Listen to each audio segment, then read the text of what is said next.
Welcome back to the Clueniverse, everybody. Also, hello, everyone in chat. Thanks for getting us off to a hypeful start with a lovely hype train. So exciting. You are watching Requiem for a Cluett, a two-part 10 Candles miniseries, basically a tragic story where I get to murder all of my friends.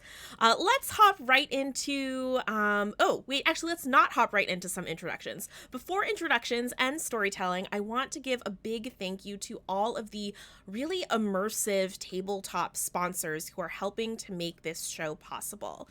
So we have Friday Afternoon Tea, which makes evocative and nerdy inspired teas that can add an extra layer of immersion to your game table, kind of pair some notes with whatever the theme of your game is.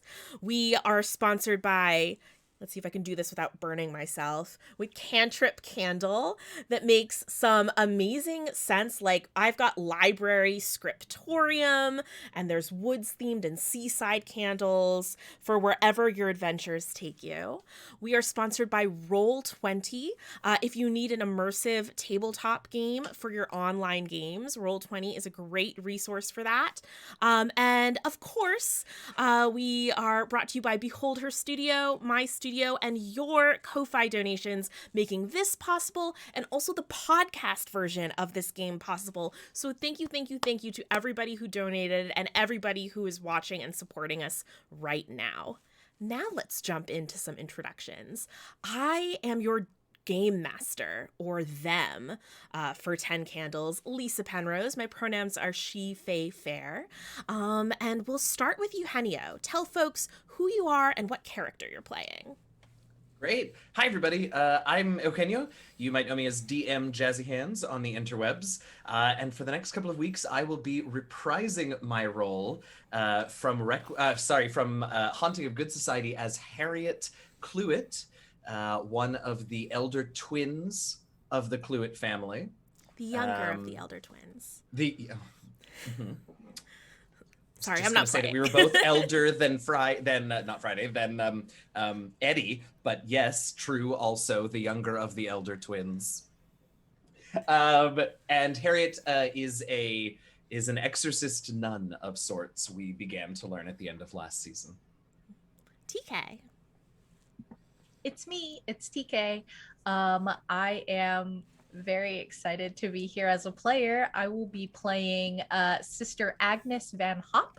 My pronouns are they, them, but her pronouns are she, her. And last but not least, we've got Friday.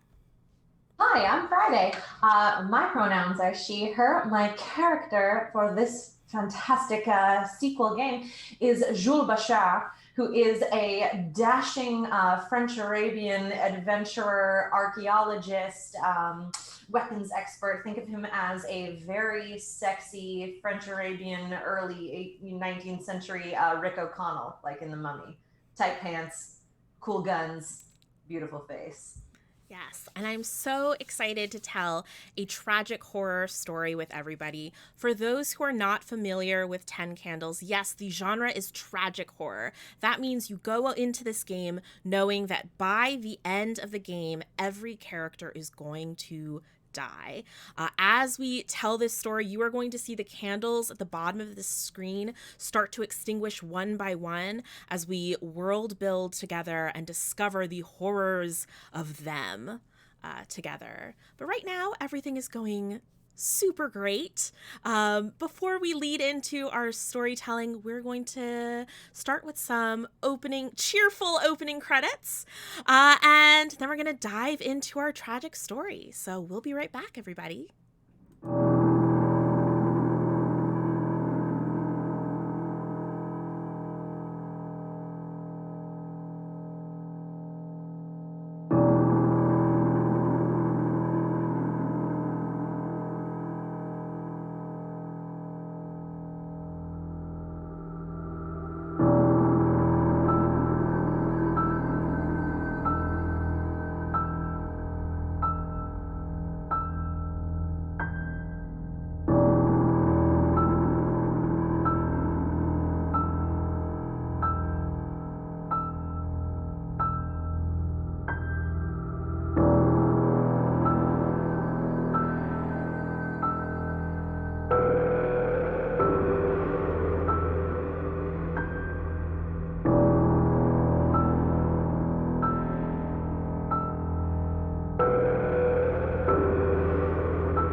Welcome back, everyone. Let's get started. So when last we left off in the Clueniverse, we were in Honeyfield. The year was 1814, and we were all reeling from the tragic and heroic events that happened at the house on the end of Claret Lane. After the death and unusual circumstances of that death of your childhood friend Moira, the sisters Cluett parted ways. Henrietta, the eldest sister, went off to her honeymoon with Lieutenant Levi Lockhart. Edwina, the youngest sister, was off to Paris, France, to take care of some business in the spice trade. And then there was the middle sister, Harriet. Eugenio, what did Harriet do? Harriet kept a big, dark secret from her sisters because she felt that she needed to go and deal with it on her own. You see, Harriet was aware that during the battle with Moira back in Honeyfield, my youngest sister, Edwina, was injured by the vampire in such a way that she is at risk of becoming one of the blasphemous undead herself.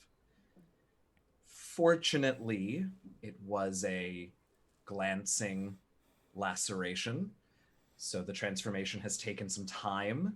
At least that's what Harriet assumes. And she has spent all of the time since desperately trying to do what everyone in her order says is and has always been impossible, which is to find a cure for her sister.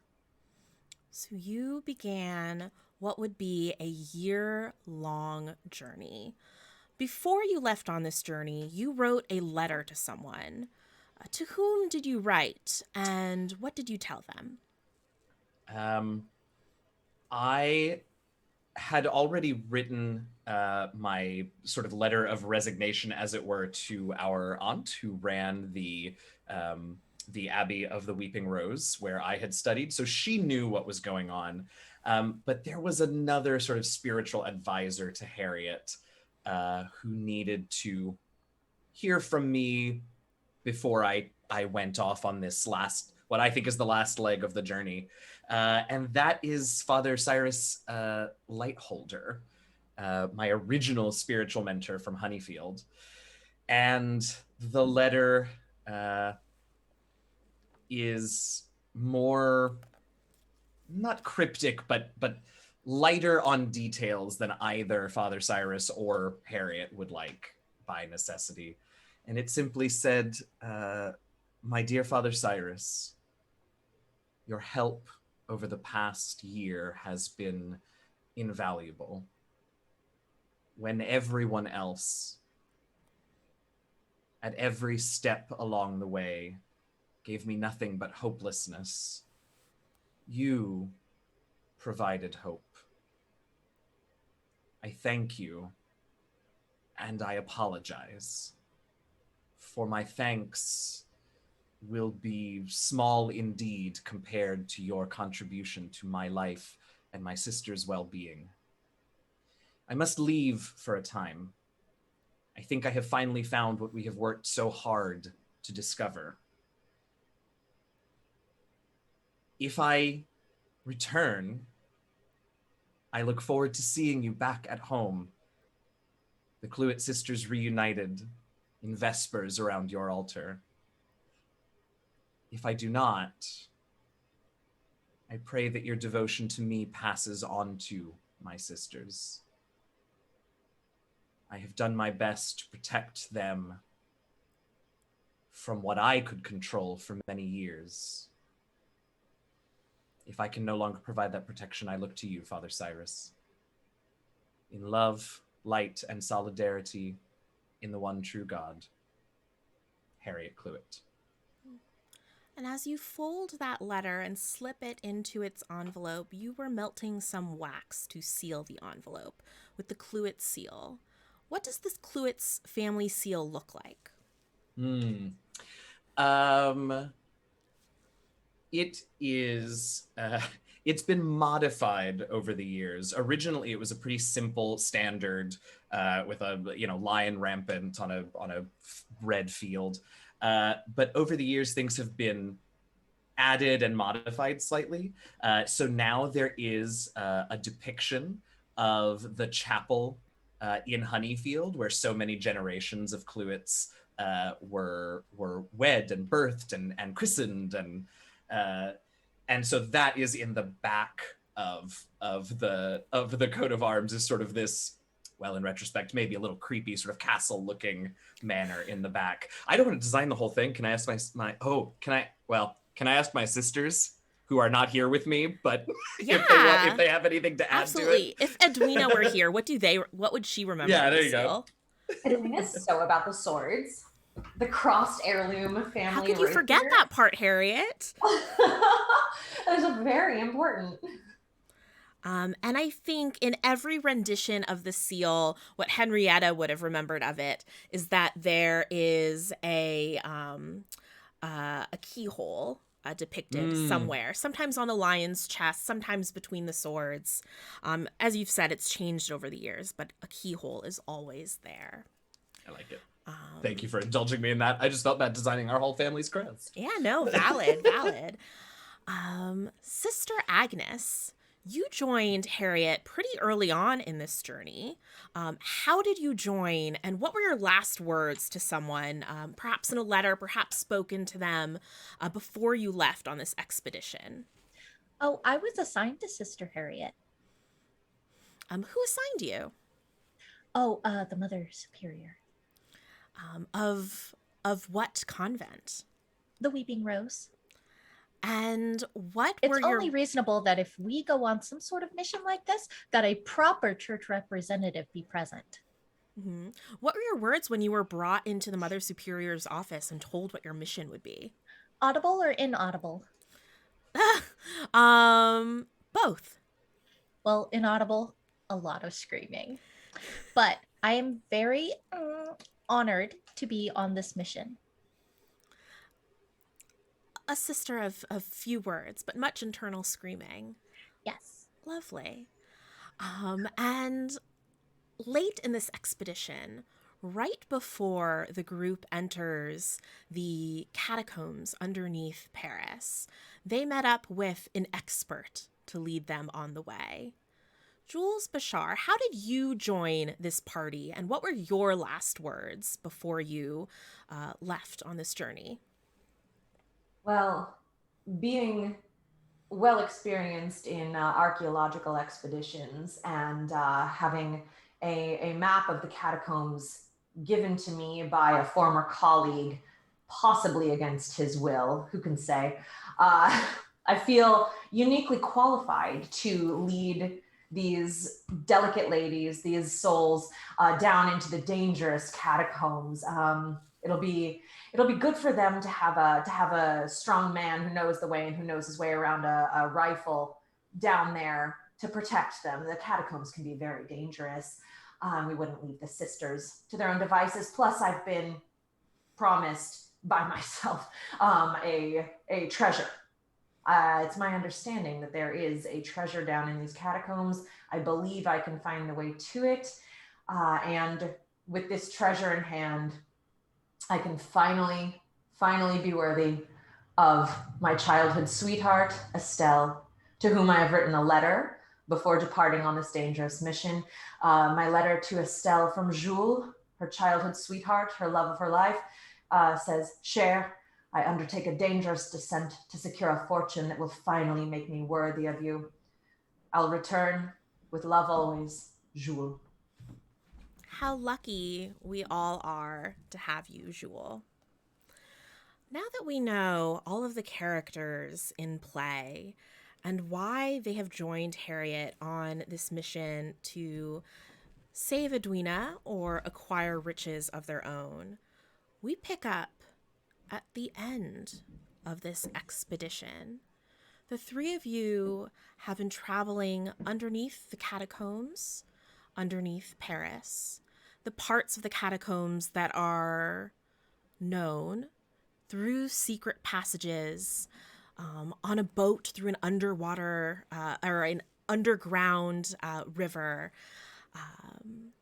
down and down and down into these depths. You've rested knowing that if Harriet's research is correct, you should be coming on a tomb that holds the secret information that you need on your next journey. Agnes, Jules, you are resting. Harriet, you are on watch. Your last watch until you finally found what you need. It's May 1815. You don't like to think about what this day means, but you are thinking about it because it's been exactly 1 year. The anniversary of the day Edwina, your little sister, was bitten by a vampire. Its curse coursing through her veins since then. You couldn't save her then, but there might be something you can do now. You all have made camp. You're probably sitting in the dark, some unlit torches by your side. What's going through your mind, and what do you do?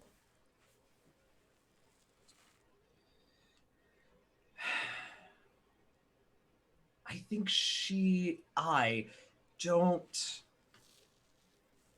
I can't let myself focus on the very last step, actually acquiring the thing.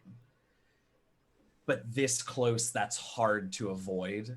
So I think it's just endless repetition to the point of rote, alternating between prayers of preparation, checking checklists, making sure that that the gear is secure, that everything is ready, and just quietly sort of pacing, keeping watch, murmuring prayers, anything to keep myself distracted from hoping a little too much. It's been a long year.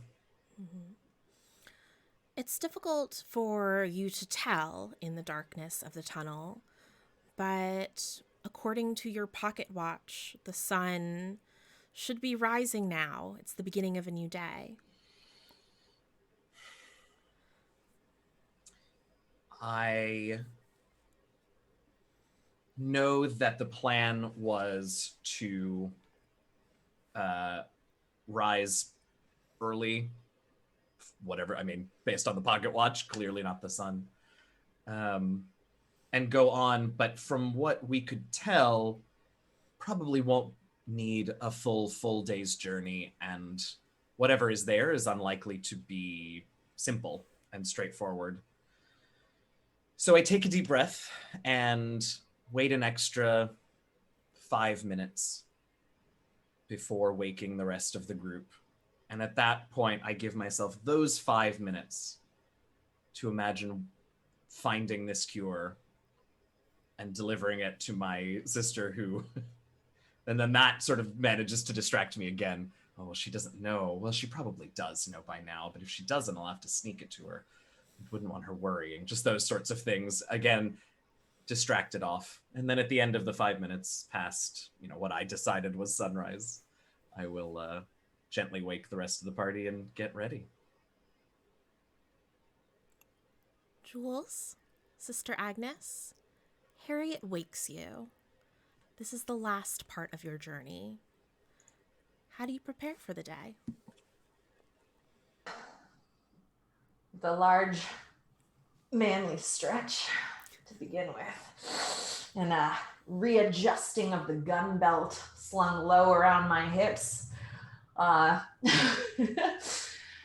a glance, as always, down the leftmost of all possible routes from where we currently sit. Just kind of checking the surroundings. Sister Agnes? I like to think that Agnes has actually been awake for maybe 5 or 10 minutes and has been just like sort of patiently waiting to be for Sister Harriet to indicate that it's okay to get up now. Agnes begins as she always begins, obviously with a round of prayers. She fasted last night because she had a very good feeling about today. Now she does have her entire like her wool habit. She'll put on her little wimple and a tiny fillet around the forehead, but she's a novice, she's not a full nun, so she doesn't have like the entire rest of the wimple to go with it. So it's just the wimple part and not the rest of the black veil. She also has like a small a flower shaped veil pin that she like slides into her fillet, and she will grab her ceremonial saber and her pack and be ready to go. Then she'll just like sort of nervous energy wait for the rest of them to be ready. That is how Sister Agnes has gotten ready every morning on every leg of this journey. Every morning. But you go and you reach for that flower pin, exactly where you leave it, right next to like the bundle you use as a pillow. And it's not there. It seems to be missing. This is incorrect. If I glance around, do I and like use my hands to like sort of feel around, do I feel anything nearby that could possibly be that pen? You maybe find some stray stones, many skulls, for the walls of this catacomb are built of skulls and bones piled on top of each other from floor to ceiling, although the ceiling is quite low. Where you are, the ceiling is maybe, goodness, 8 feet 9 at most. I immediately glare at Jules. Jules didn't get this far in life by not being a quick study with the ladies, and knows very well when he's being glared at for something that he did not do. So stroke the little swarthy growth of beard that's accumulated over the course of this journey. Sister? I would very much appreciate the return of my pin, please. That is my personal property. I'm sure we'd all appreciate the return of your pin if it would make you happy, but I can't say that I know what you're talking about. I imagine that Agnes and Jewel have had several like disagreements along the course of the journey, and in the beginning Agnes would immediately turn to Harriet for mediation, but instead sort of like wipes the palms of her hands on her dress and, please be sure that it is returned to the rest of my things by this evening. That is all. You got it. Jules is easily a foot and a couple inches taller than Sister Agnes. For sure. Frankly thinks she's pretty adorable, but also frustrating, and he doesn't know what to make of her. And when she gets upset with him, he kind of thinks it's her little tiffs. He's pretty dismissive of it, to be real. Yeah, she's a real chicken hawk. What is Harriet doing as these two get ready and argue a bit? I imagine there's been a lot of little arguments along the way. Yeah, I think Harriet gave them that extra time and then didn't want to immediately be upset with them. So I think I walked away a little ways to let them have their morning ritual, both individually and between themselves. So just scouted forward a little bit, not really any further than we had gone before setting up camp. Brave though she may be, she is not foolish. And, she hears it from the back and just sort of sighs and says a prayer of patience. And then, as they seem to be winding down, returns back to the camp.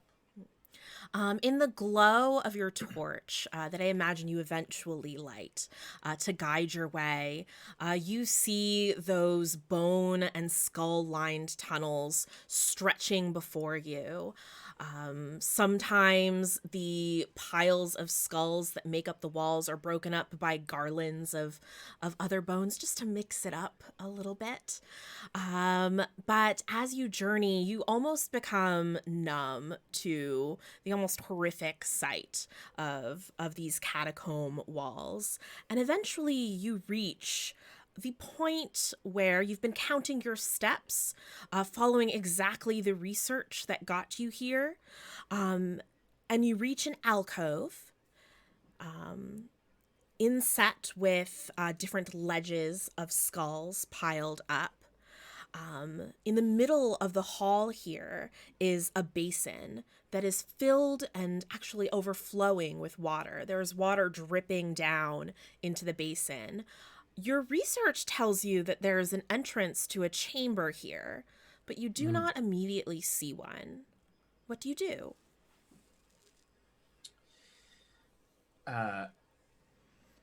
Jules, Sister Agnes. As before, we stay within eyesight, sweep the perimeter of the room. Objections?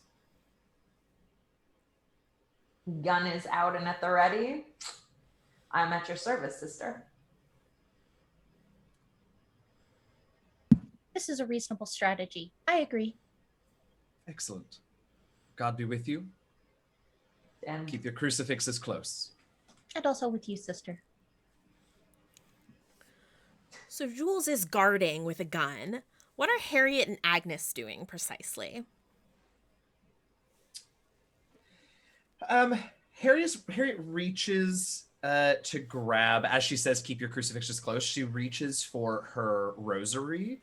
And as she sort of grazes it, because it's always on her belt, where it always has been and always will be. But as she touches it, she sort of pulls her hand back and instead reaches for just a little necklace, like a little, what do you call it? Like twine necklace with a wooden crucifix. And just sort of fingers that for a minute while she prays, and then heads. All right. And Sister Agnes? Agnes's sword is ceremonial and does not leave the scabbard. It is actually fixed to it. And so it is a saber, but it's not a basket hilt saber. It does have a cross guard on it, and the cross guard is in fact Jesus upon the cross. So that is Agnes's crucifix. All right. Harriet, as you hold this crucifix, you notice that in this alcove, there is a wooden cross that is lying against the bottom tier of skulls, hidden in the shadows. But now that you've sort of shifted oh my gosh, I'm blanking on what they're called. I just said what they're called. Fire on a stick. Torch. Thank you. The torch. Welcome. Now that the torchlight has shifted, you see that at the base of that wooden cross is a skeletal hand, fingers bent except for one pointing towards the basin. And as you peer into it, you see at the bottom of this basin is a cup. Sister, Jules, if you would. what have you found? I think the next step of our journey requires us to empty this basin. Perhaps to drink from it. Test of faith, perhaps. Fortitude.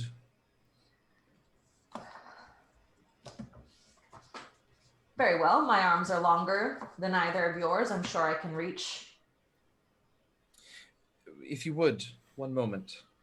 And I will reach down and take, not the Bible juice flask, a small vial. That's for serious situations. We ain't there yet. No, a smaller vial of holy water, and just sort of shake a few drops into the basin. If something happens, great. But also, if it doesn't, I'll just say a prayer. The water drips into it, a little trickle of water over the edge of the basin as it's already completely full. Mm-hmm. Aside from that, nothing seems to happen. Okay.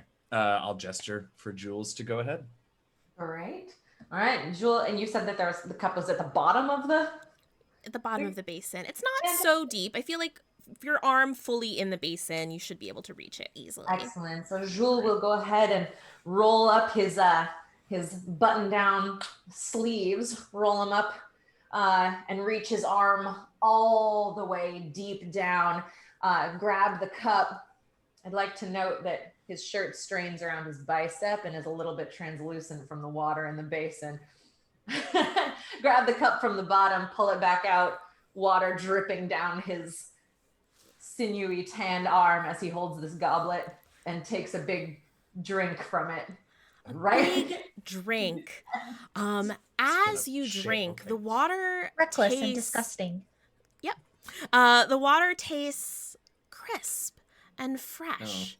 And then it gets sort of like a salty taste and then coppery. And those of you looking at Jules as he chugs this goblet of water sees that it has turned to a red liquid that starts to drip down his chin and down his shirt. The basin starts to gush and overflow this red liquid, and it seeps into the cracks of the ground and toward this alcove. Slap cup out of his hand. You do so, and it clatters. Just for no, I'm gonna hold on to this. Okay. Or like do that. I kind of want to make a challenge roll right now. Let's see, Jules, make me a challenge or a conflict roll. So your pool of dice is 10. You need to roll 10d6 and let me know how many of those land on a 1 and how many of those land on a 6. You got it. I would also like to note that as he's drinking and the red liquid is running down his face, it's further translucenting his tight white button down and running through his little stubble of couple days of man beard growth over his chiseled jaw. I'm just going to leave you with that while I roll real quick. Too handsome to die, please. The effect it has on me and the effect it has on Harriet Cluett are so opposite. Oh, very much. I'm like, oh, this is nice. And Agnes is like, Put a shirt riffraff. on. Disgusting. Jules thinks nothing of it. Well, So yeah, that's 3 6s, but I did roll a 1 in All there. right. So the dice pool is going to become a 9, but you do succeed because you got at least 1 6. So it's gross, but Jules kind of gulps it down until Sister Agnes swats the cup out of your hand. And as it clatters, the ground and this tunnel seems to shake a bit as some of the bones start to fold and turn and clatter onto the ground. And the alcove has opened itself up into an open doorway. You're all standing right outside the open doorway. What do you do? Wipe the red liquid from my full lips. Ladies, shall we? Take the lead with my gun and my red liquid covered translucent shirt. Try to poke in there. Oh, Agnes crosses herself like 3 times, like, and then like side eyes Harriet. Harriet just takes a very neutral face, takes a deep breath, makes eye contact with Sister Agnes, just holds it for a second, nods, and then gestures. Jules, did you offer ladies and stand to the side, or ladies and then you walked in first? Ladies. I'm walking in first. I'm checking for the danger. I've got my ladies, and like got my rifle out. That was an indication that they can follow me, but that I'm taking point. All right. Jules, This is as the you price we pay for worldliness. Do you know, I've heard this referred to as cannon fodder. No, she doesn't say that. Being gentlemanly. Jules walks in first, and as the clattering bones behind you grow silent, Jules is the first to see that this medium-sized chamber is similarly lined with skulls from floor to low ceiling. But there's something different about these skulls. Some of them are odd shapes. Some of them, the teeth look wrong.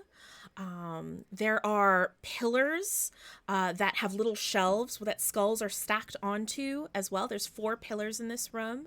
There is a stone dais in the middle, and there are 3 box tombs on the far side of the room, one of which is open with something draping outside of it. What shape of a something is draping outside of it? As you kind of walk around the pillars to get a better look, what you see inside of the box tomb is shadows, emptiness, but something humanoid shaped is kind of lying half inside of the box, half out. Gross. It's not moving. All right. Are any of the teeth in the weird wrong skulls gold? Anything shiny in this room, perchance? Yeah. Make me another conflict roll as you try to investigate this room. Monsieur Bashar. Going Mr. for Bashar. it. Oh, this time you roll 9 dice. Oh, I sure did. And one of them was a 1 again, so... Okay, so we're going to go down to an 8. Je suis désolé.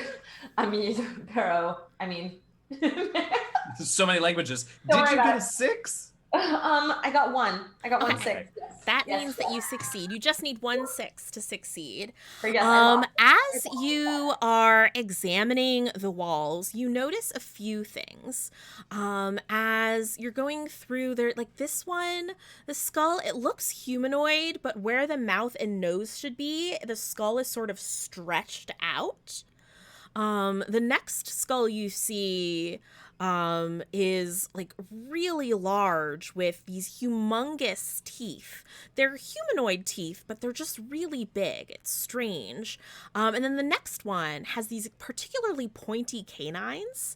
That's weird, but what's cool is that they're shiny. Golden canines.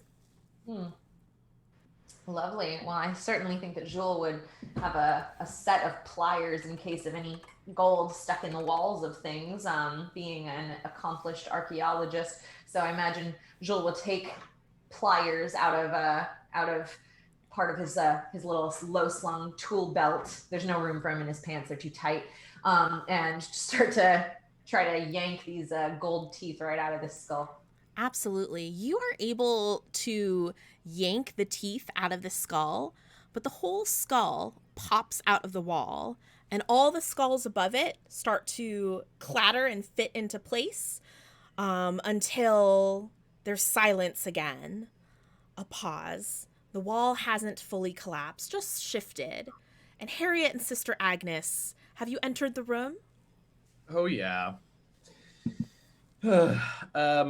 I would have offered Sister Agnes to go in after Mr. Bashar, to be in the middle. I don't know if Sister Agnes would oblige. Agnes prefers to bring up the end, but will accept going in the middle. And I like to think that I'm actually acting as Sister Harriet's bodyguard. It's my rightful place. So. Oh, I like that. Wait, is your rightful place second or third in line then? It doesn't matter as long as I'm as long as protecting you. I think that has been another thing that's been going on. So actually, at this point, Harriet has been worn down, and Sister Agnes can bring up the rear like she likes. But yeah, we then I would have gone in directly. Just a after very Jules. polite, silent standoff. Harriet would have given in on this one, just because we're so close and everything else matters a little less to her. Just a little, though. It was still hard.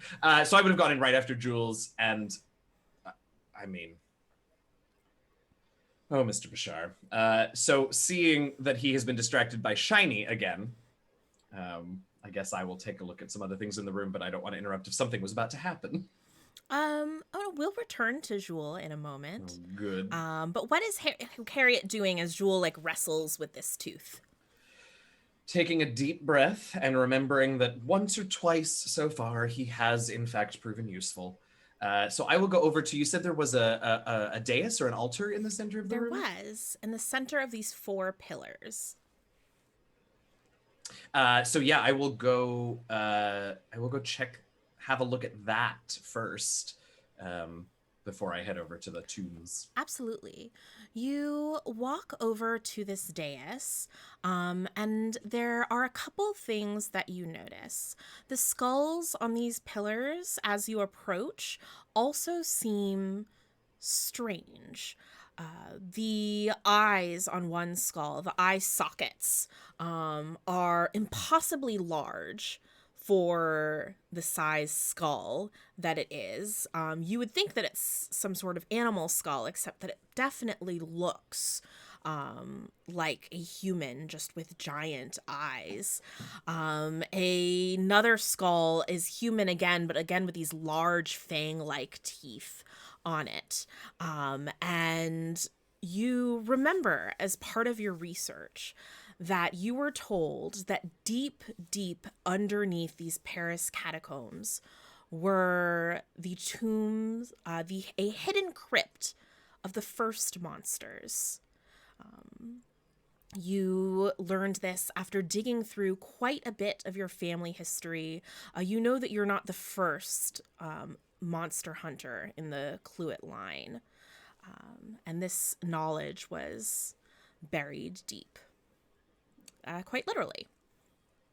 The other thing that you notice is that there are ropes, bindings, that have been kind of tossed aside next to the dais. Do they look to have been loosed or broken? They look as if they've been broken. Yeah. Seeing that, I will call Mr. Bashar, if you please. At your service, sister. What have we found? We are likely not alone here. And I'll show Jules the broken ropes. Sister Agnes, would you, keeping an eyesight, would you take a look around while Mr. Bashar and I examine this altar here? She'll do exactly that. And Agnes uses the ceremonial sword as a parry, and then draws like a shorter sword, a sort of like a silver hilt dagger with a pearl set in it. Mm-hmm. And there's like a rose on the end of it. The pearl is in it, and then there's like a red garnet as a tear that comes out of it. And so is walking around with this sort of crucifix parry and a short sword, nudging pillars and looking very, very serious about this job. All right.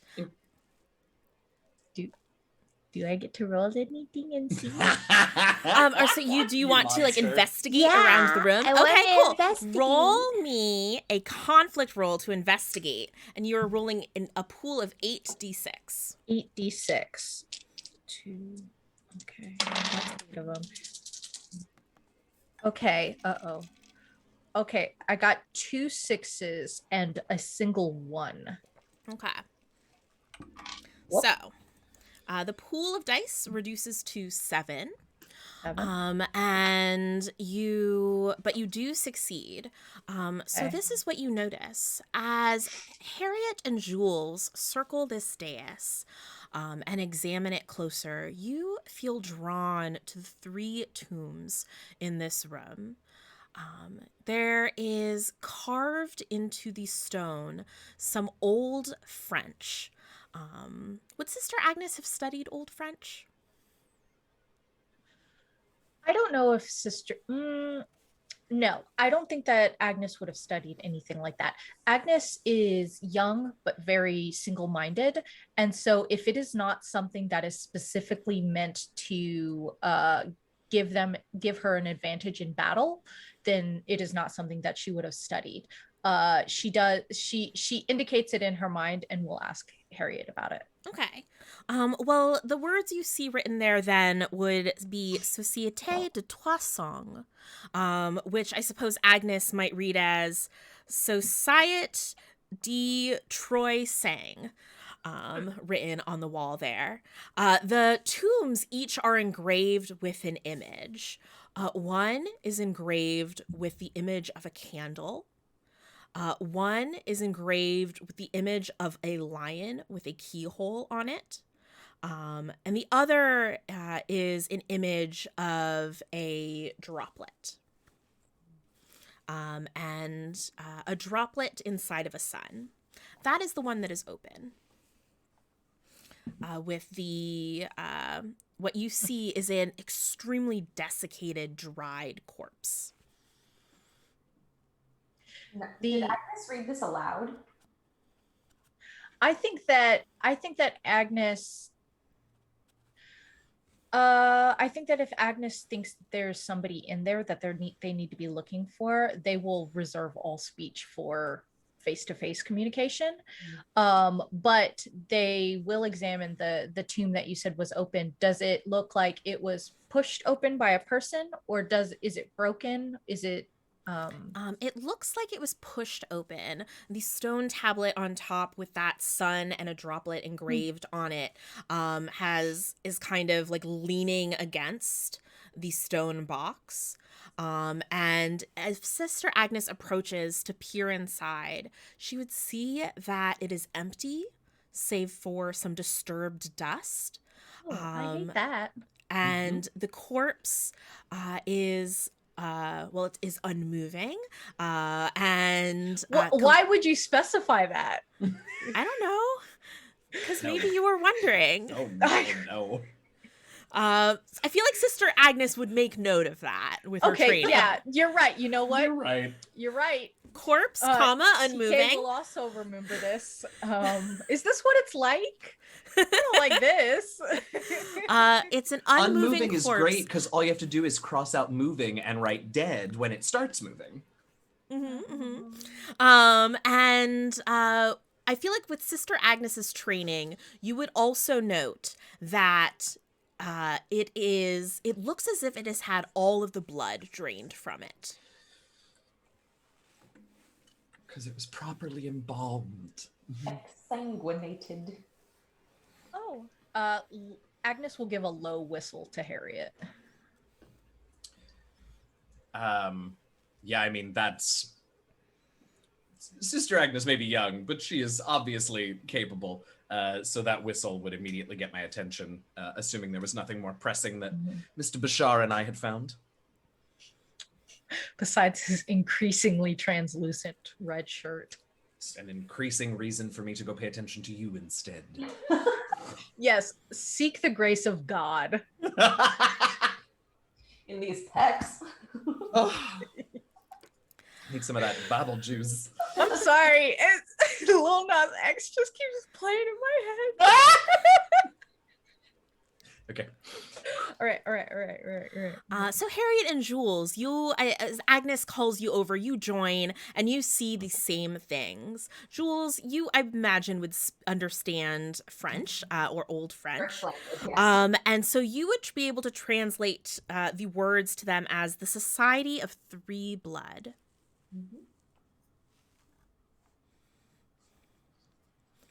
But you have two seemingly undisturbed tombs there.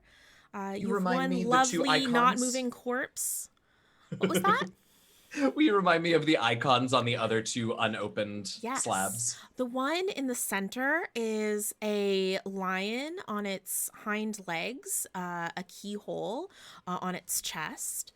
And the one all the way to the left of where you are standing has a candle engraved on it. As soon as Harriet sees the middle one was the lion? Yes. As soon as she sees that, she probably lets out a little bit of an involuntary gasp, because I guess intellectually she was sort of expecting it, but to see it here in real life is a lot.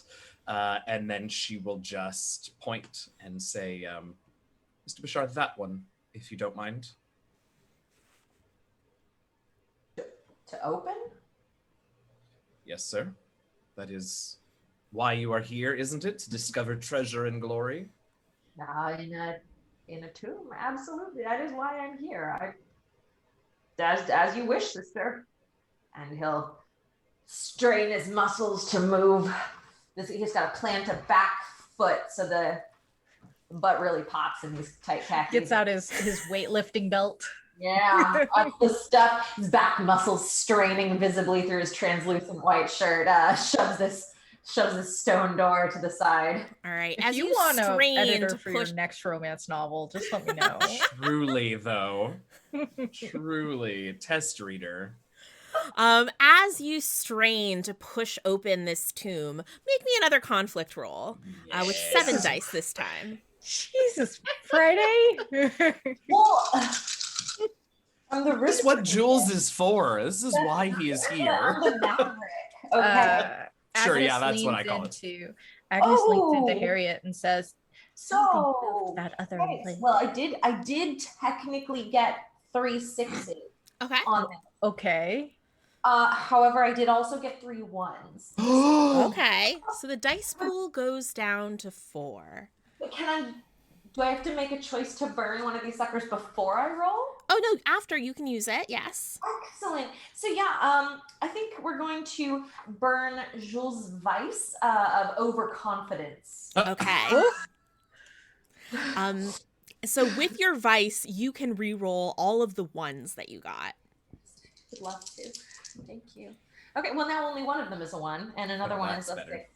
So Fantastic. So the dice pool only goes down to 6. excellent. But your vice, you can just rip that card, Blessings. or I actually don't light that card on fire. I don't want you to I really accidentally want set to, a but I fire should. during a stream. Yeah. Can you I'm gonna imagine? just do that and then put it aside. All right. So now we're So down to 6.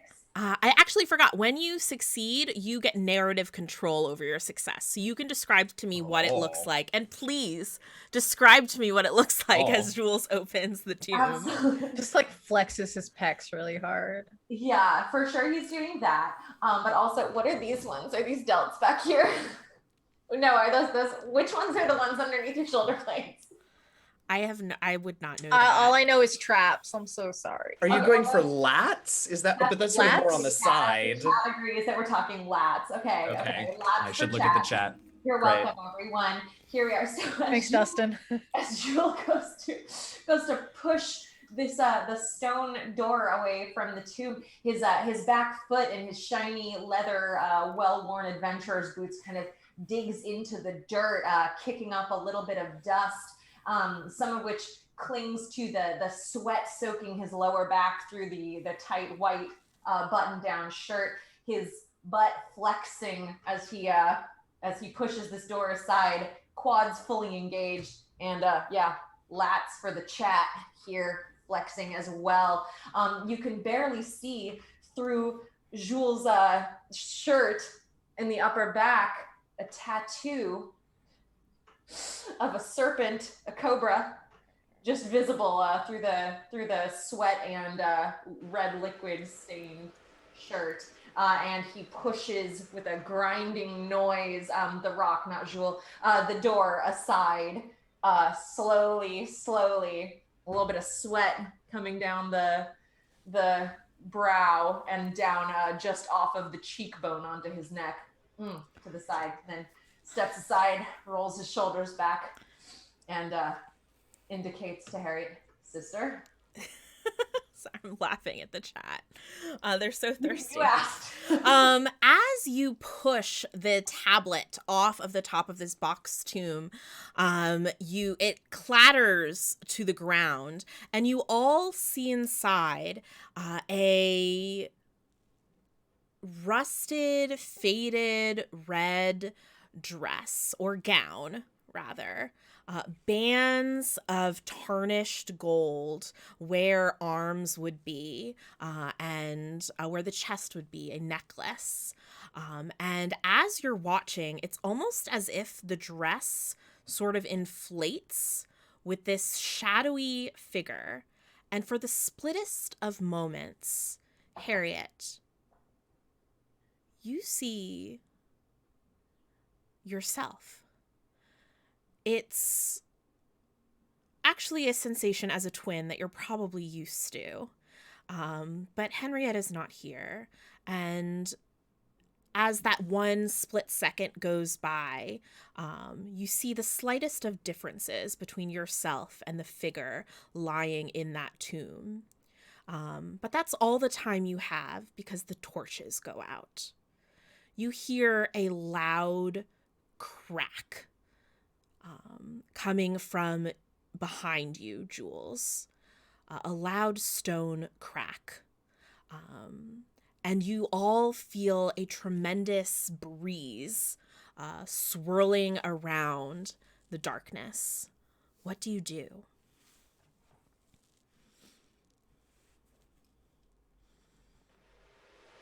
I think I would immediately grab the Bible juice flask, the big one, in one hand, and try to get a torch in the other to hold for someone else to light. Mm-hmm. I'm What always does gonna use Jules a light for do? the ladies. So yeah, Jules got a light for that torch for sure. We'll touch his torch to hers and and stand at the ready with the rifle, very aware of the Just to discomfort. clarify, every torch blew out. Oh, never mind. Well yes. then, yes, good point. Well then, Jules will just stand alert with the rifle attuned to the noises surrounding and ready to spring into action. All right. And what is Sister Agnes doing? Agnes like hisses sort of a triangle formation and like gets into an A-frame with the parry and an A-frame meaning for anybody in the chat who doesn't know, it's a defensive position. Not too terribly dissimilar from a boxer stance, but parry up over the face, sword in front of the parry, and like kind of hunches down a little bit, is ready. Sister Agnes prepares for an attack while Harriet and Jules are stumbling to try to get these torches lit once more. Who is actually trying to use a lighter or a match or actually trying to light the torch? Can only be one of you. I actually think after that initial moment of sort of panic, Harriet will realize that it is probably wiser to let Jules's hands be free for his weapons until we know what it is. So I will replace the flask and go ahead and be the one to try and light. Okay, you hear in the darkness Harriet fumbling through her things, trying to light this torch, get some light so you can see what is going on. Roll me a conflict roll, Eugenio. That's 6d6. Don't ruin our lives, Eugenio. I mean, we are consistent. If nothing else, it's 1 6 and 1 1. If one of you doesn't learn to lie, I can't believe this. You're the worst. All right. 1 6 and 1 1. What does it look like as Harriet succeeds? So there's, like you said, there's a lot of fumbling. There's a lot of this and that. I actually think the flask of holy water actually sort of clatters to the ground. Still capped, so Yes. It doesn't spill, but it clatters to the ground. But finally, Jules is trying to get his weapons. I'm trying to put mine away, and we're doing. And finally, I just yank the torch out of Jules's hand, turn around, cover, do it myself, say a prayer of thanks, and turn back around, hopefully to see Jules armed. You turn and you see your companions both armed, but you also hear a rumbling, clattering sound behind you. As you turn around quickly, you drop your lighter. So both the Bible juice and the lighter are on the ground in the darkness somewhere. And you see the entrance to this crypt that you found is starting to crumble. You see bones in the alcove outside and the basin outside starting to churn and break. It seems that there's a cave-in of some sort happening. You don't see any evidence of the figure you saw in that other crypt. Just that tomb is open, and the tomb next to it, with the candle engraved on it, has cracked open as well. So the room is starting to cave in around you. What do you do? So the door is closing and collapsing? Yes. That would allow us to backtrack and get out safely. Correct. Great. So I think Jules gonna take a power slide at the door to try to hold it open. Absolutely. On Jules, his knees, just through the dust, under the falling bones. your arm holding the bones open up as they try to crash around you. Yeah, definitely. We got ripped shirt now. Roll me a conflict roll. 5d6. Oh God, we are down to 5. Okay. No ones, but yes 6. All right. Jules is What'd able... I say? Oh. Lie. Sorry. What does it look like, Jules, this moment? Yeah, so Jules takes a run with the rifle crossed on his chest, on his knees, through the dust and the bones that are falling underneath the falling doorway, and tries to hold it up with his brawny biceps flexing. His shirt tears open in the chest, and he's just surrounded by rubble. It gets all in his hair and in his beard and everything. He looks a mess. Down on his knees, holding it open. Awesome. Sisters!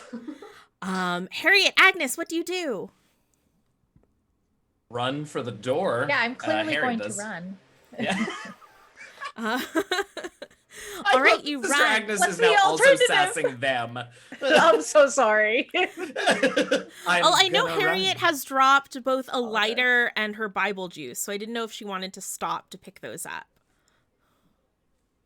Will you die for that Bible juice? The Bible, you know what? I would, because I would stop for the Bible juice for sure. And as I was down there, if the lighter was nearby and easily accessible, I would grab that as well. If you want to try to grab both, I would allow it for a conflict roll. I'll do it. Let's Yes. do it. I don't deserve this. Let's do it. Oh, one of them fell off. Again. Oh, It was a 6. Automatic. it was a 6 this time when it finally landed on the table. So again, a 1 and a 6. Okay. Henio, I asked for so little. All right, you are able to sweep up the Bible juice and the lighter as you run for the door. You're able to get through, and Jules, the door frame is caving around you. You actually see that the tunnels nearest this hidden crypt are also caving in. So what does Jules do? Well, have the sisters made it through safely? Yes. Great. So if it looks like the sisters are going to be, so all doors everywhere are closing? Yes, or the tunnel that you had come down to get to this point is starting to collapse. Oh crap, I can't do anything about that. Okay. In that case, I suppose I'll try to sweep the sisters up in my strong arms and cover them just until all the rubble stops falling. I know, I see your face. It is what it is, okay? It's Gross. Jewel would, okay? So just Jewel will at least attempt to sweep the sisters up and cover them bodily from any falling rubble until everything stops. Right, Jules is kind of smother saving you. Harriet and Agnes, do you accept this? Yeah, I guess I'll hide under the Old Spice model. I mean, yeah, I guess if there's rocks coming down around us, it's better than the alternative. I'm sorry if my skin touches you a little. My shirt got all ripped. I would like a conflict roll from Jules just to see how this moment plays out. Uh-huh. Are we at 4? We're at 4d6. 4. Jesus. Well, I'd like to burn my virtue. Absolutely. You get to re-roll ones with your virtue. And what is your virtue? This virtue is experienced. All right.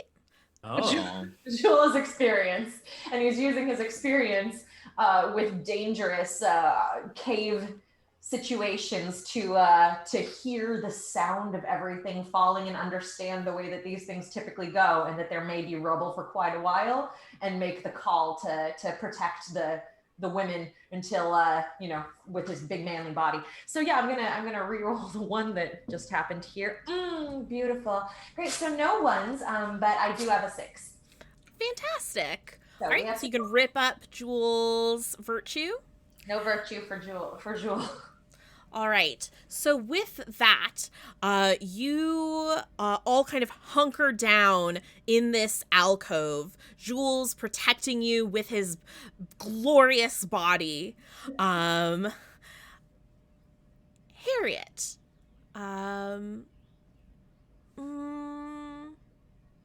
Okay, I'm not going to make you roll for this. Okay. As this is happening, you see skulls and bones and rock falling all around you, and it's difficult through all of that to really tell what you are seeing.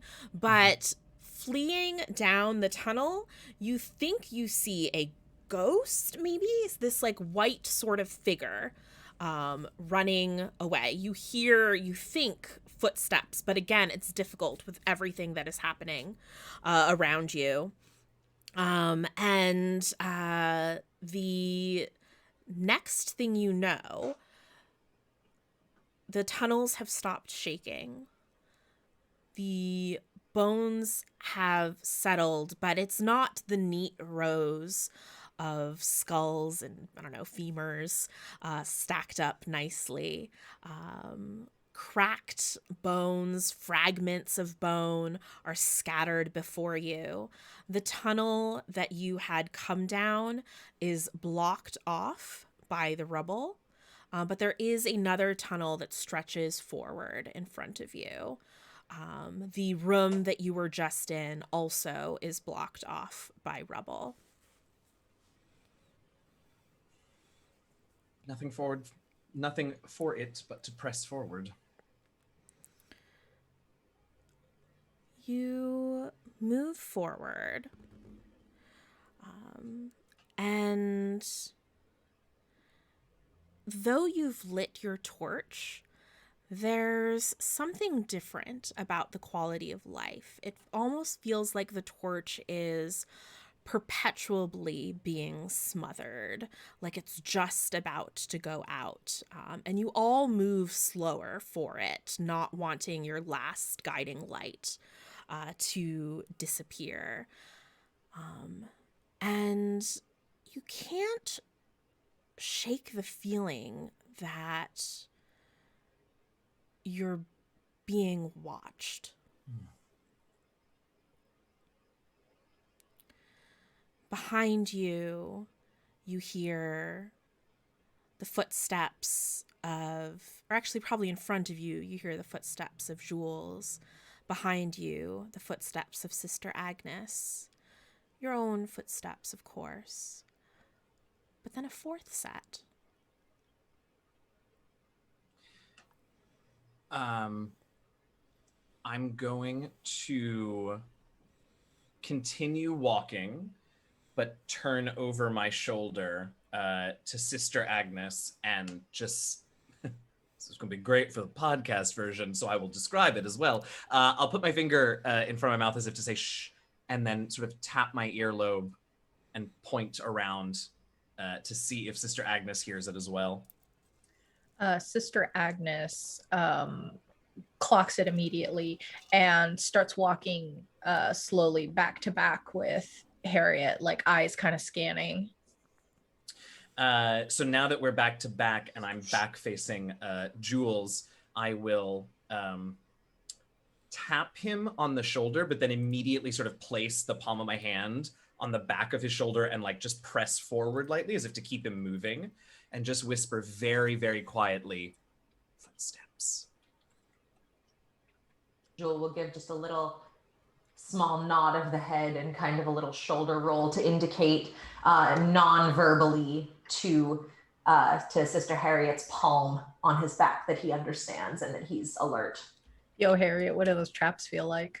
God, they're so good, but I have to take my hand away now. It isn't Pray right. on it. It isn't right, sister. Pray on it. Take that I to the can't. altar.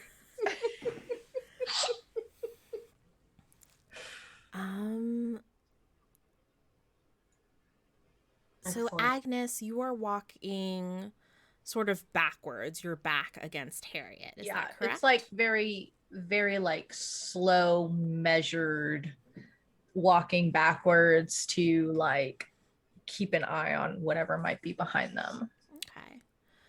Roll me Don't be mean to me, a Lisa. conflict roll. I was never mean to 4d6. you. Been nice to you every time. Okay, I got 1 6 0 1s. Okay.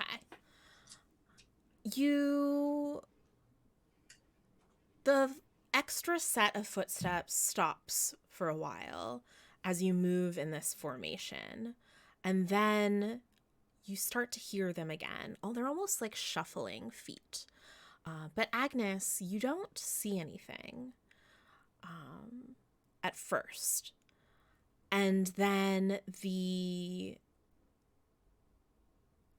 torchlight flickering in its way, you start to realize that what you thought were shadows of maybe Harriet or Jules or yourself or maybe some of the rubble, it looks like the shadow of another figure, except you don't see the figure there.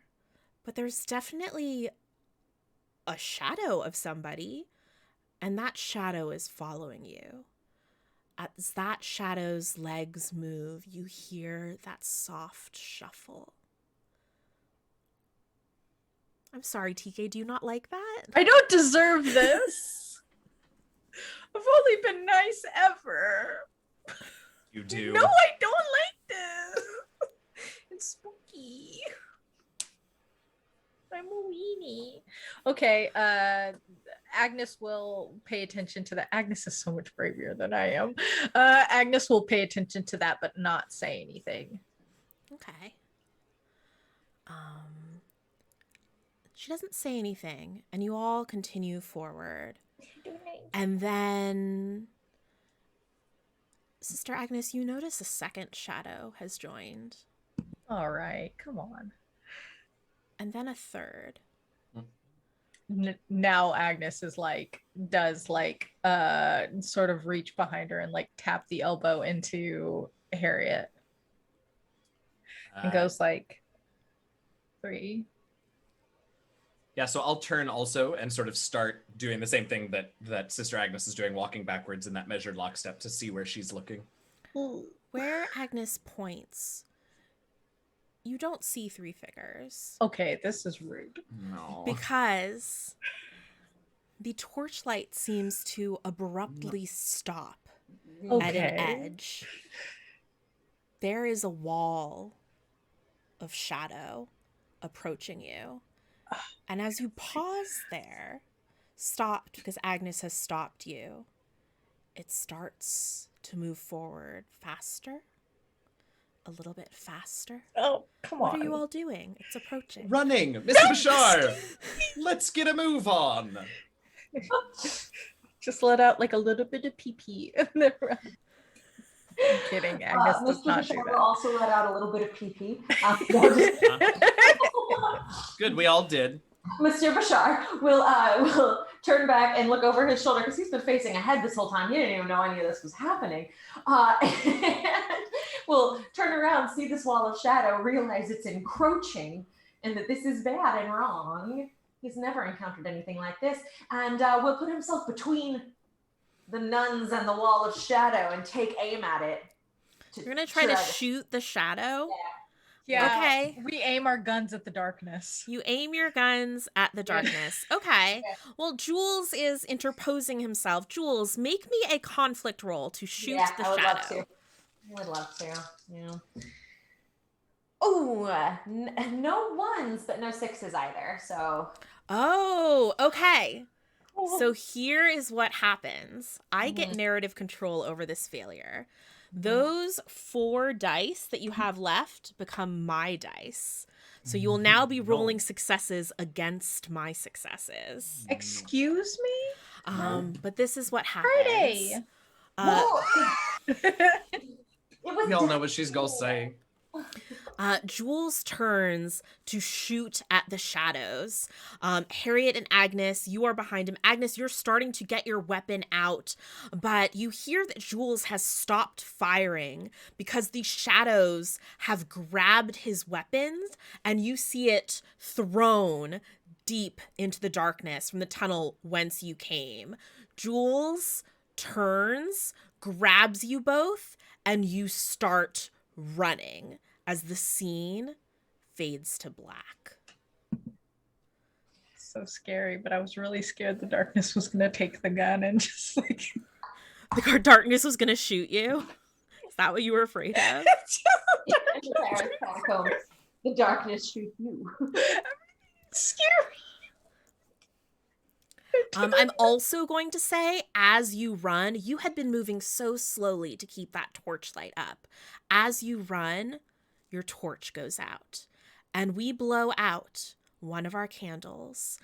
So, players, if you will go to the Truths tab of our online play document, now is a time where we get to world build together. We are going to go around taking turns, myself included, saying truths about this world.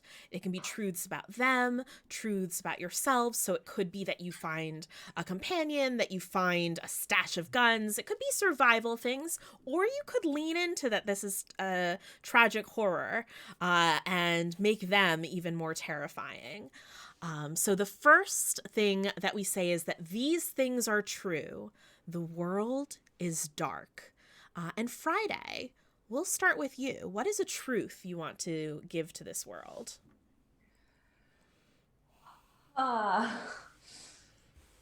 In the catacombs, teeth are currency. Teeth are currency. Eugenio. We got TK, cold teeth, I guess. what is a truth? So scared of this. These things are true. The world is dark. The world is dark.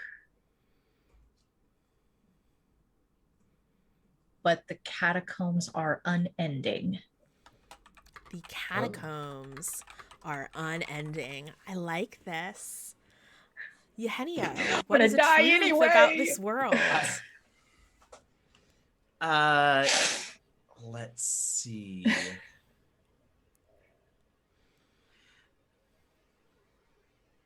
Oh, this is tough. I like it, but it's tough. Let's see. The world is dark. Teeth are currency. The catacombs are unending. Well, this is kind of long. Okay. But the shadows will not harm us. But what comes after will. You couldn't end at the first part of that sentence, could you? No. Now it's my turn. So teeth are currency. The catacombs are unending. The shadows will not harm us, but what comes after will. I'm going to say she is adapting. Friday. I don't like that. I like it because I don't. All right. Let's see. Another truth. Ooh. Let's see.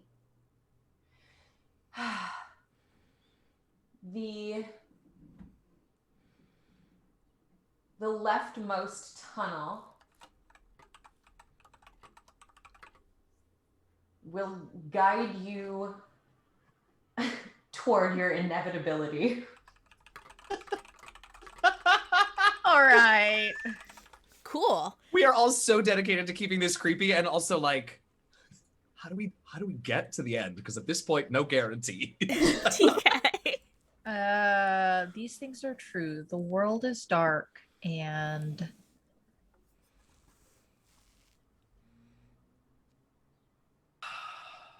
The ground is made of cookies. Ground is. I mean, it can be made of cookies if you No, want. I don't want to. I could do anything in this Imagine. world, and I choose cookies. There are worse choices. World is dark. They can also, you said, be about us, or like more specifically about the current circumstance, or Yeah, they can be about anything. Right. The world is dark and dreams become real. Cool. Why? I can't turn it off. Eugenio. All right. Well, that was all the time. Oh, spooky all the unmatchable. time. Oh, spooky all the time. Oh, spooky. So I'll go with something a little more mundane, and just say the world is dark and Harriet cannot find her Bible juice.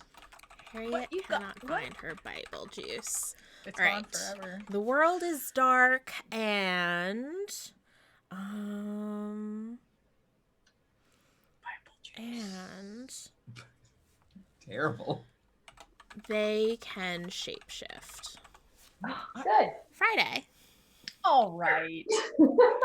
I'm gonna turn this car around for 2 seconds here. Yeah. The world is dark and she can still be saved. All right. Oh. She can still be saved. Hmm? And Oh, finally, man. and we are alive. All right. So we have 9 candles still lit. Harriet, Agnes, and Jules, you have been running down this tunnel for what feels like forever. The shadows receded as you ran faster and faster, or maybe it's because you just stopped looking back. You just kept running forward. And then you start to notice things like that skull that had half sort of fallen over and tilted and in a certain way against another skull.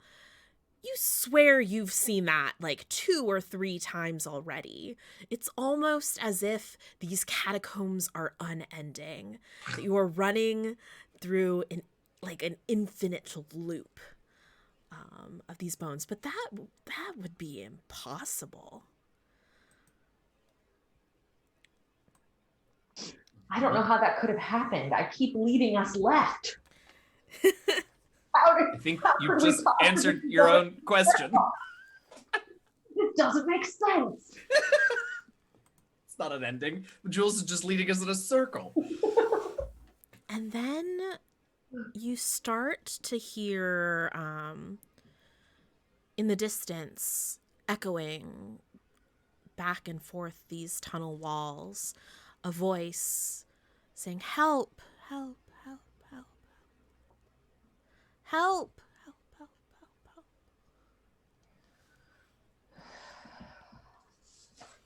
help." Harriet is going to set her jaw and decidedly not respond to the cries for help. Oh, you're muted, TK. I said, let's mind our own business, but then I was like, I'm a liar. Agnes wants to help. Yeah, Agnes does pull at Harriet's elbow. I think it might take a second pull. Harriet knows why Sister Agnes wants her and doesn't. Oh, yes, sister. Shouldn't we do something? You're headed in the direction of the cries. If we are able to, we will, but that is not our mission, sister. I think that we should make it a priority. I can hear you. Well, now it would just be rude if we didn't do something. That would be negligent. What does God say about negligence, sister? But what does God say about those who do not help themselves? And we could help so many. Truly, if we find this cure. You don't suppose that Jesus himself, who died upon the cross for all of our sins, would go out of his way just a little to help this one person? Harriet is decidedly stung, for several reasons. Not just because Sister Agnes is right, but also because sort of invoking what now sounds trite, the what would Jesus do, sort of brings up some stuff. So again, Harriet sort of reflexively reaches towards her belted rosary, and again, she avoids touching it and nods and just says, "Let us see what the situation truly is and make an informed decision." Agnes knows she won, so she won't say anything. This is why I like Agnes so much. Yeah. Jules has definitely noted this faltering of faith and is concerned. He's grown fond of Sister Harriet and considers her to be his charge as they're down there, and considers it his job to protect her. And his heart goes out to her a little as he sees her struggling with her rosary. He's noticed her do it a few times. You continue forward. The voice seems farther than it sounded. And eventually you see around a bend a soft glow, torchlight, or it actually probably seems really bright to you all, having been running in the dark. And as you round the corner, you see again that skull, the other tilted skull leaning against it. But this time there is a torch stuck into a pile of bones. Words written in blood on the wall that say, "Stay in the light." And a crumpled figure curled up next to the torch, underneath the words. It looks up, its hand kind of holding its cheek, wincing in pain. And through kind of like garbled words, and you see like a little trickle of blood coming out of its mouth, and it said, "You came, help." Well, I think Jules would immediately drop his rifle and go to cradle this figure. Mr. Bashar. Do we still have the rifle? You do not have the rifle. The shadows have it. You're right. Well, then Jules They ganked us. It did. Jules only carrying his sweet, swole biceps and got his other guns. You're scooping up this pathetic figure from the ground for protection. And the figure you are cradling is a young man, early 20s. He's got like a rough cloth knapsack with some rope on it, some explorer's gear. And as he opens his mouth to speak to you, you see that several of his teeth seem to have been pulled out, and there's rivulets of blood filling his mouth and pouring out. And he says, he looks at you pleadingly, and he says, "I thought it was safe. It said, stay in the light, and there was this torch here, but she took my teeth."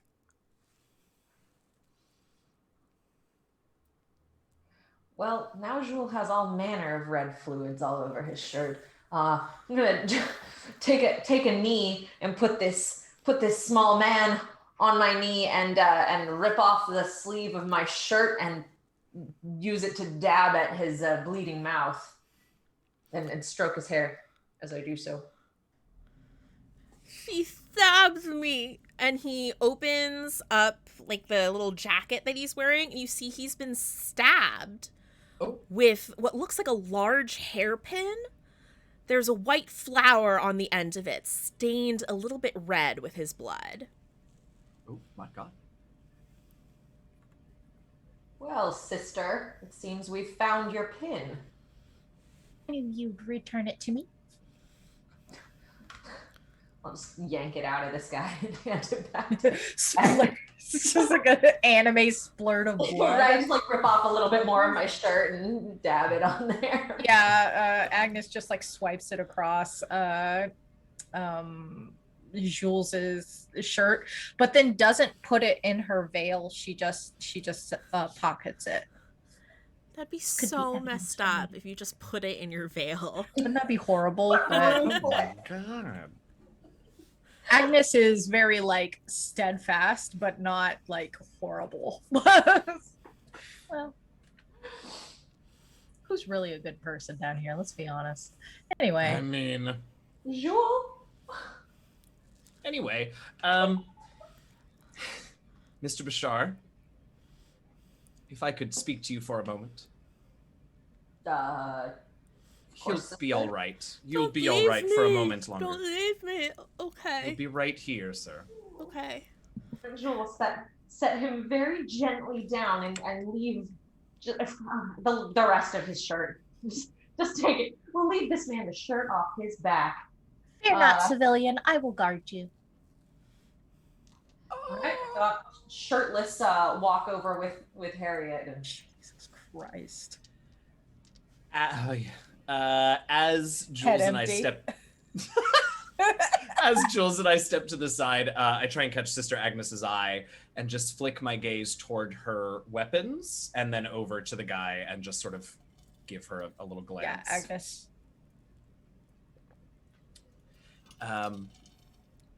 Mr. Bashar, it is fortunate that we found this man before he succumbed to his injuries. The only problem now is that we don't know how to get out. And again, for the podcast, during these things, since we've already found out that this man can hear us when we talk in very low volumes, Harriet has been sort of trying to indicate like long incisors. He's missing teeth. What if he had fangs? I don't know how effective it was for Mr. Bashar, but anyway. Monsieur Bashar has been around the block and is no stranger to hand signals in tense situations, but has never seen hand signals like what Sister Harriet is doing. A little baffled. She thinks she's being very clear. Yeah, they have a difference of opinion on that one, I'll say. Eventually, he's pretty sure that she's indicated that there might be creatures with sharp teeth in the caverns somewhere, and that they should be looking out for. It's not wrong. Like large cats, like the feral Parisian cats. But feral Parisian cats. Sorry. Yes, he's had encounters in his youth with these feral Parisian alley cats and is not eager to repeat them and worries that they may have become mutated down here in the catacombs. So now Jules is on the lookout for mutated feral Parisian alley cats. I think any sort of like assent and understanding on Jules, Harriet is so convinced that her hand signals were clear that she assumes that Jules got the message and will be careful. Mm-hmm. As you're having this sidebar, Sister Agnes, you notice that this young man's eyes are opening very wide, looking past you as you keep watch. What is it? What do you see? There's so many monsters down here. First a ghost, and now he stops talking though as a shadow, almost a shadow of a hand crosses over his throat, and you see him struggling to speak, struggling to breathe. Gasp! Yeah, Agnes will take like a couple swipes with the short sword towards the shadow. Roll me a conflict roll. Is it 4? You roll 9 dice, and I roll 4 dice. Oh no, I don't like that. I like it when I was just rolling dice. All right, I have a 1 and a single 6. Okay. So you do succeed, but I got 2 6s, so I have narrative control over what happens. You swipe at this hand, and it lets go of the man's throat, and is open wide. And then you see it sort of reach into his mouth, and in front of you, you just see his teeth starting to fall and tumble out of his mouth. He's trying to talk to you to say something, but the teeth are just tumbling, raining out of his mouth. Are they popping out like little chiclets, or is it gross? You could just say it's gross if it is. Both are gross. Well, I mean, one's like doll teeth and the other one's like... Okay, no, it's very realistic and terrible. Awesome. It's gross. Okay, that's all we need to say. Agnes will scream. All right. Agnes screams. And Harriet and Jules, what do you do? I'll spring into action. Absolutely. Into action. Yeah, a petite nun is screaming a few feet away from me. Jules will 100% shirtless Battle Jules. slide into the space, ready to take on whatever's going on, and would like to observe the scene to see where he can be most effective. All right. As you approach the scene, you see that the young man has no teeth in his mouth anymore. Just a fountain of blood, like a waterfall down his chin onto his chest. And Jules, as you're the one running forward, he like clings to your legs, and is like trying to talk to you, shaking your legs, trying to get you to understand. And I guess he's just, for what all that you can understand, is him just screaming, help, help. You don't see any evidence of where his teeth went, though. They're no longer on the ground.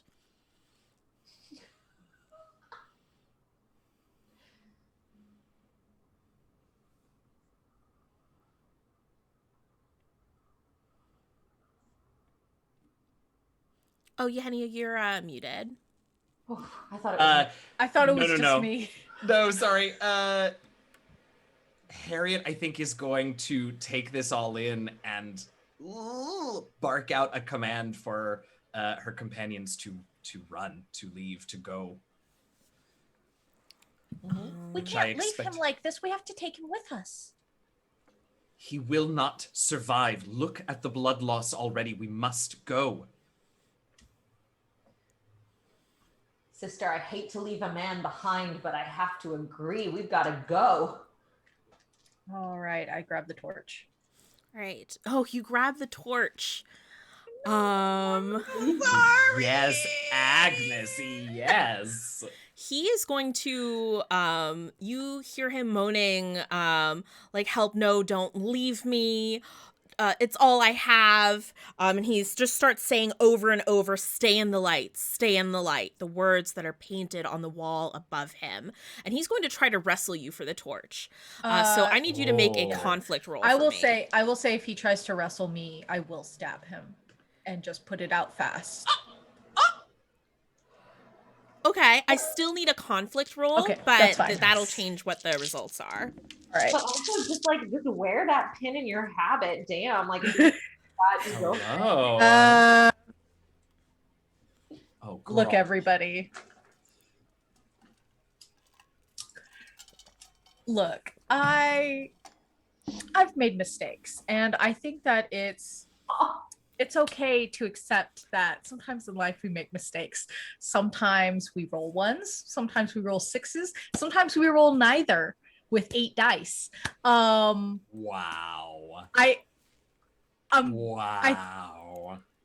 think can I What about lying, TK? Can I use what about burning? It's okay when you do it.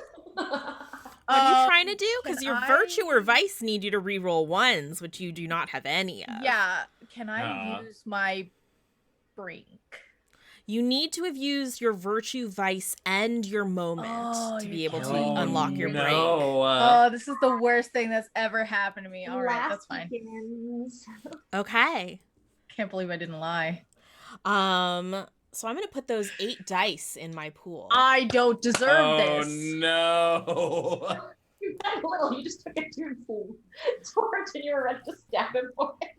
Yes! I'm not going to let him get killed by shadows in the dark down here. If we're going to leave him to die, he might as well be dead when we leave him. Haven't you ever heard of an angel of mercy? Grab the torch Sister Agnes. And this young man pleads to you through his bleeding mouth, gurgling breath, to leave him what little he has, and to not leave him at all, to be frank. He lunges for the torch, and you go for your blade. And you stab through him, and his body starts to go limp almost immediately.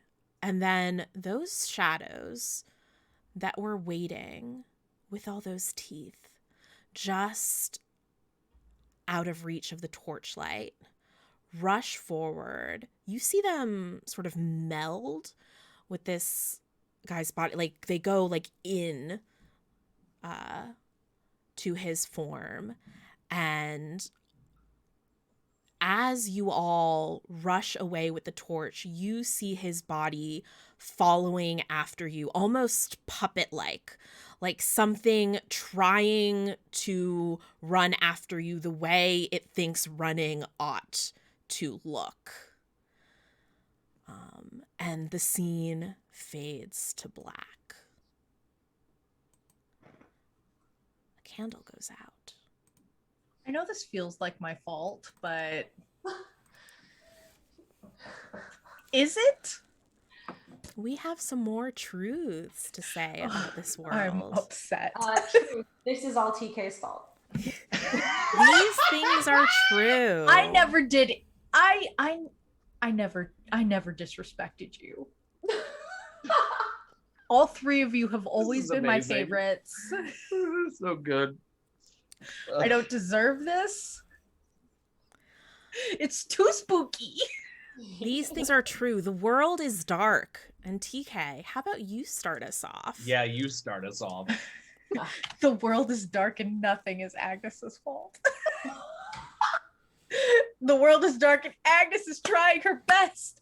Okay, so these are true. These things are true. The world is dark and you cannot help them. You cannot help them. Eugenio, the world is dark. The world is dark. You cannot help them. And the truth is always hidden. The truth is always hidden. The world is dark, and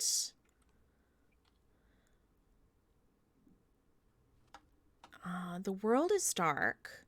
The truth is always hidden, and they are watching. Friday. The world is dark.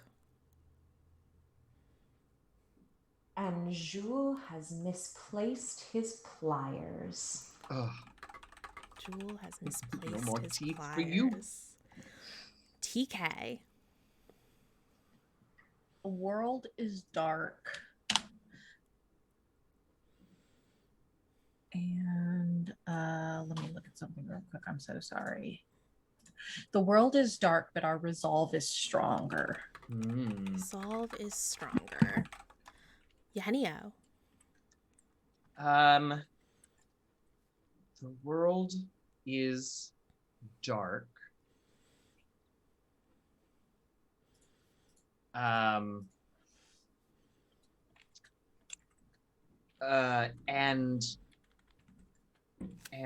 I already didn't think about the truth. So, and weapons wait to be found by the worthy. Weapons wait to be found by the worthy. All right. The world is dark. And a secret doorway. A secret doorway breaks the loop. Friday. The world is dark and treasure is close at hand. Is close at hand. All right. So, we're going to try to fit in at least one more scene here. Let's see if we can do this, y'all. The world is dark, but you have a bit of stolen light from the man in the tunnel. You are running and running, but you know that if you keep going, you are going to loop back to that skull on skull landmark where that young man was. You don't want to know. You don't want to know if there's a loop. You don't want that confirmed. So you pause. And Harriet, your astute eyes find a seam in the stone wall. What do you do?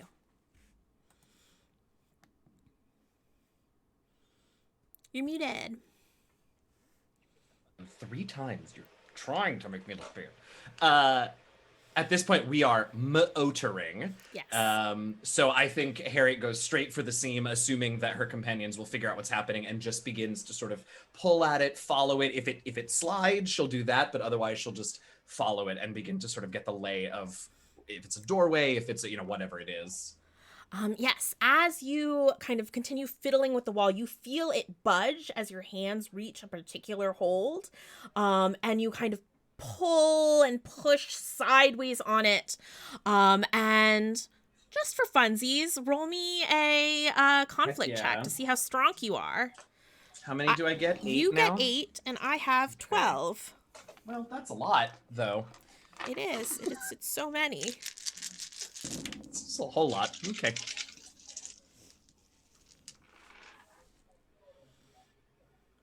Okay. Well, I had 2 1s. Although at this point, I actually want to roll 1 so that Lysa can't have such a big pool at the end of this candle. Yep. And I have a single 6. Okay. Oh, shit. No, I rolled 3 1s. I found another one. Okay, so you do succeed, but I have narrative control. So you're able to pull and push open the door, and the 3 of you, you see the edge of your torchlight, that wall of shadow approaching again, and the 3 of you pile into this room, and as soon as you do, the wall shifts back in place. There is no going back.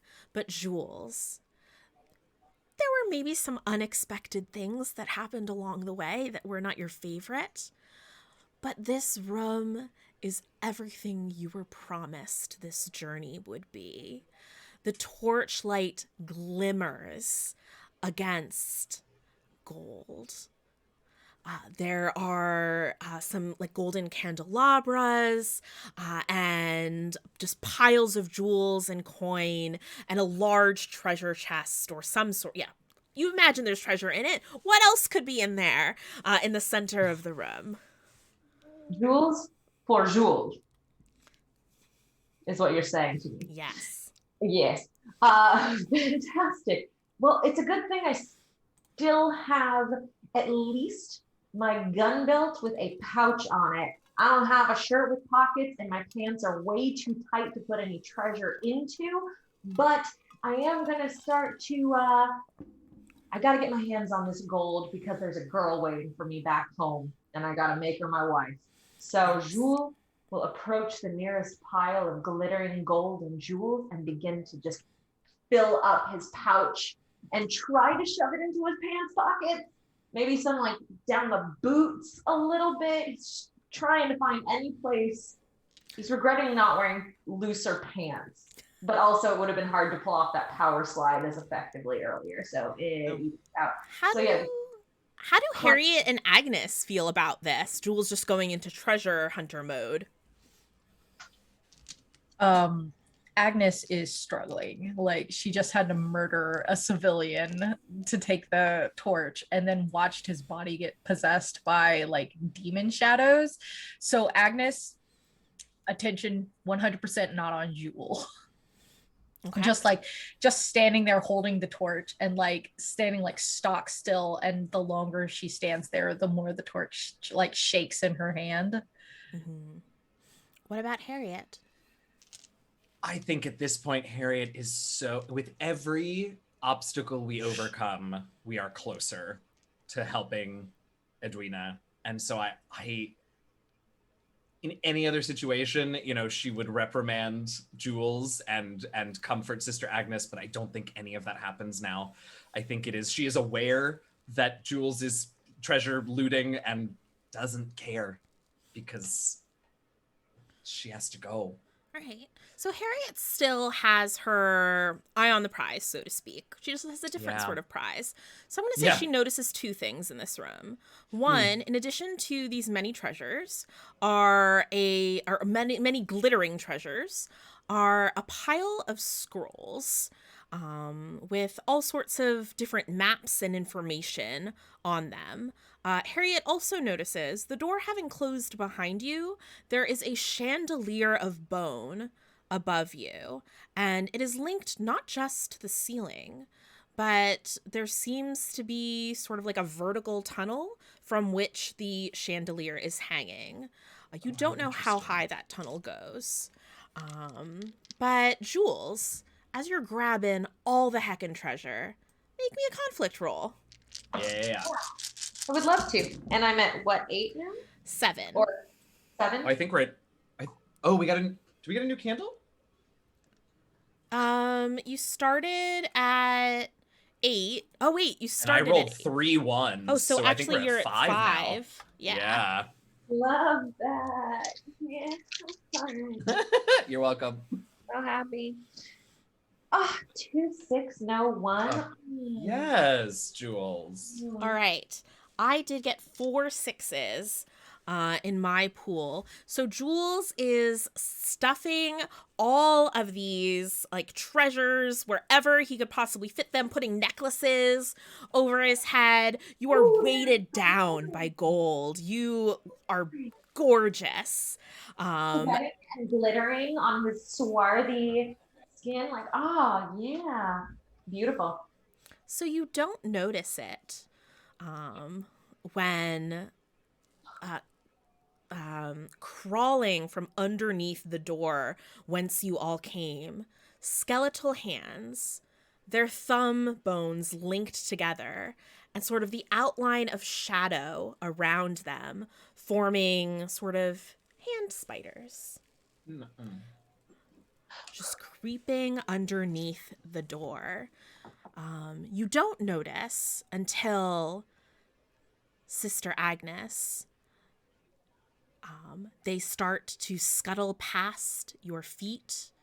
Harriet, you feel them brush against your robes, and you see them approach Jules. One of them is already on his back. Agnes doesn't say anything, but does gasp like audibly. When she starts to like reach for her short sword again, she hesitates. I think Harriet doesn't hesitate, barks out a Mr. Bashar, and goes to take her. Well, the torches have gone out again, right? Or they're out. I don't know about again, but Sister Agnes still has a torch that she stole from the young man. Right. No, I don't want to use that. That one feels important.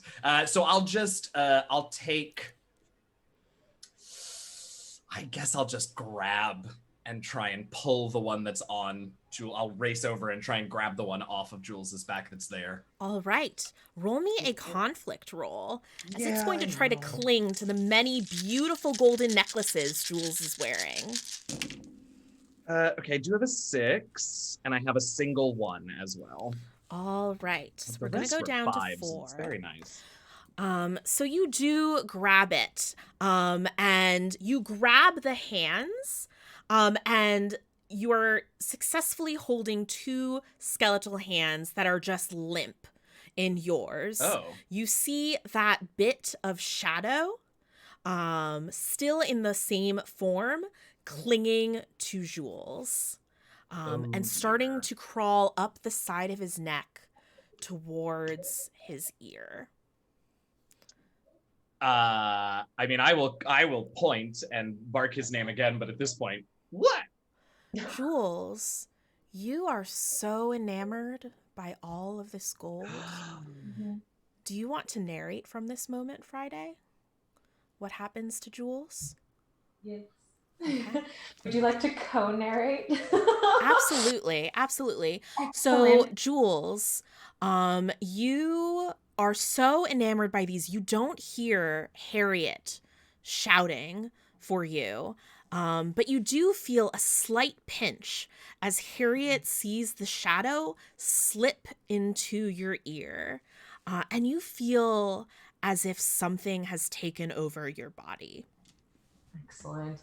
I'll kind of swat a bit at the ear, very still focused on my treasure here, but my limbs are only barely within my control, and I feel separate from my body in a way, like I'm having an out-of-body experience, or like I'm very small, but I can't quite connect, and I can't feel my feet.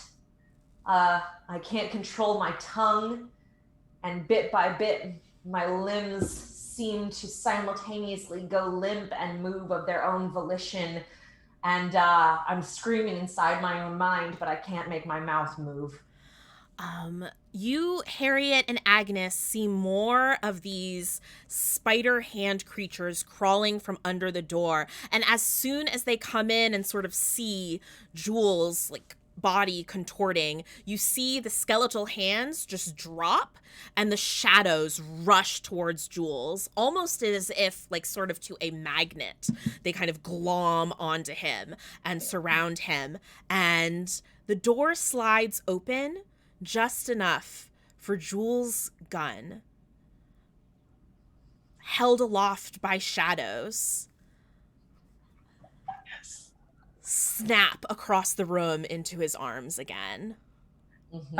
Agnes is like frantically waving the torch, trying to get these shadows with it. Roll me a conflict roll. Okay. How many do I have now? 4.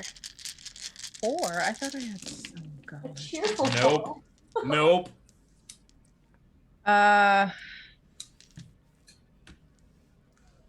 Lysa. We're friends, right? What'd you get, TK? Got 2 3s and 2 4s. Oh. Be nice to me. I don't think you're the one who has to worry right now. Friday, what happens Please don't to shoot me. Jules?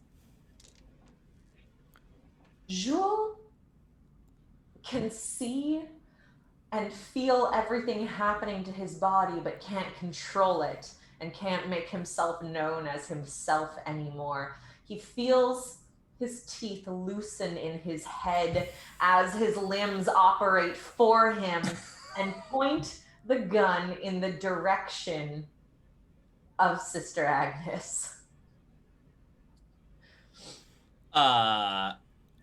Harriet will at that point, for reasons that we don't have to talk about, try to tackle Jules. Because she may not be the swords person that Sister Agnes is, but she has some combat training, as we have seen. But also we just failed to roll, so maybe I shouldn't say anything. I just forgot about that. Sorry. A candle. So as the scene ends, you see Jules point his gun towards Agnes. And then through that crack in the door, you see a figure in white rush through, and like in your mind, having encountered what you've encountered, you're like, not ghosts on top of everything else. But this figure pushes past Harriet, lunging toward Jules, grabs Jules' gun, and as he fires, she points the gun at that exact moment back towards him. His body falls. Shadows are scattered in Sister Agnes's shaking torchlight. And the figure says, "We need to climb," and jumps towards the chandelier. And that is where we're going to end for today.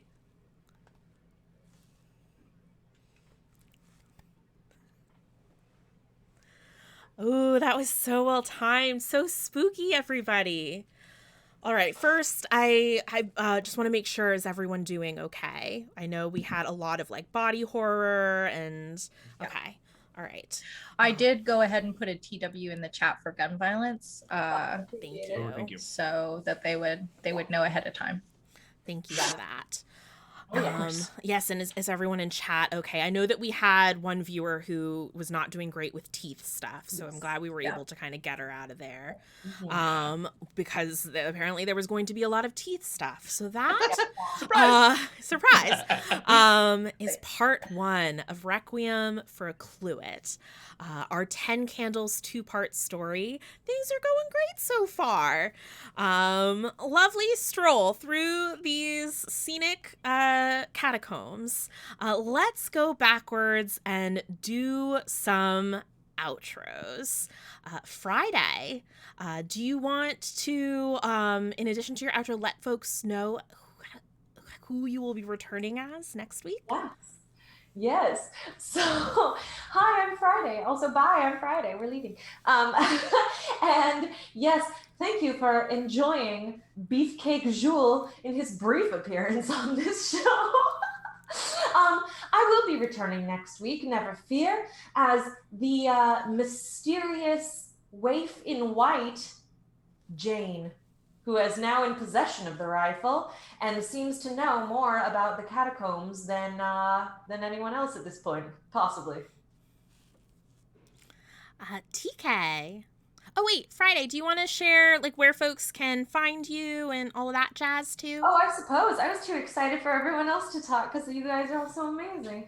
Yeah, you can find me on the internet, on all social media. My work account is at Friday Tea. We are one of the sponsors for this event, and the reason that I'm personally so caffeinated right now, I don't know about y'all. You can also find me on my personal channels at Friday Elliott. If you're on the Tiki-Taki, by which I mean TikTok, ours has just recently really become very active, and you can find me on there at Friday Afternoon Tea, just the same as you can find me on here on my Twitch account. So go follow me on the internet, please. All right, TK. It's me, it's TK. I write spooky stories on the internet. If you like spooky stories, then you can read them at my website, tkjwrites.com, or you can visit me on Twitter, TK Joins the Fray. On Tuesdays, I am still doing Indoor Recess. We're playing Generation Fantasy.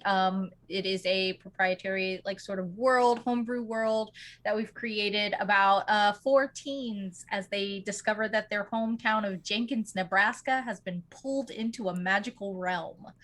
Yeah, and then I'm doing this on Fridays, and then I'm not doing anything else because I deserve it. Hey, let TK play games. Yeah, let TK play. Let TK play. Yeah, that's it. That and getting caught up on Riverdale and watching Legally Blonde, the musical, for like the 4th time this month. That's it. Awesome. Eugenio. Yes. Hi, everybody. I'm Eugenio. I'm DM Jazzy Hands. You can find me on the Twitters at DM Jazzy Hands. I am a streamer and podcaster and writer, so you can catch me here on Twitch every Tuesday and Thursday afternoon streaming video games and hanging out with a cool crew of people on my channel, twitch.tv/DM Jazzy Hands. I have an actual play D&D podcast that I DM and produce that you can check out. It's called The Last Refuge. We are just about to finish season 7. So lots of backlog. If you hate waiting for new episodes, you can go back and check out the 183 episodes, I think, that we've dropped so far, which is bananas. You can check us out on Twitter at DND Last Refuge. And on Sundays, I'm over on the Rivals of Waterdeep channel as one of the Rivals of Waterdeep. I play Kent, the Tiefling Rogue, in that awesome D&D game as well. Fantastic. And I've been them. I am Lysa Penrose. You can follow me on Twitter, Twitch, Instagram at Lysa Penrose. Goodness. I mean, I think this is what I have going on right now. Keep an eye on my Twitter for announcements for next Wednesday. I'm going to be a part of Stop AAPI Hate charity stream, but I don't know if details have fully been announced yet, so just keep an eye out for that. And then near the end of the month, the weekend of the 24th and 25th, I'm hosting a witchy/TTRPG convention supporting Bat Conservation International here on this channel called Arcana. C-O-N, it's a pun. I'm like mad at myself now. But keep an eye out for that as well. And we will be back next Friday, 5 p.m. Pacific time, with the conclusion of this story. We've got a bunch more candles, but fewer and fewer dice being rolled for each one. So things are going to start to escalate quickly. Oh, yay, TK's got their Arcana hoodie. Love it. Thank you, everybody, so much for being in chat and for being so supportive. I know some folks knew I was nervous, so I appreciated everyone saying really sweet things in chat. Everyone, have a fabulous weekend, and remember to stay in the light. Bye, everyone.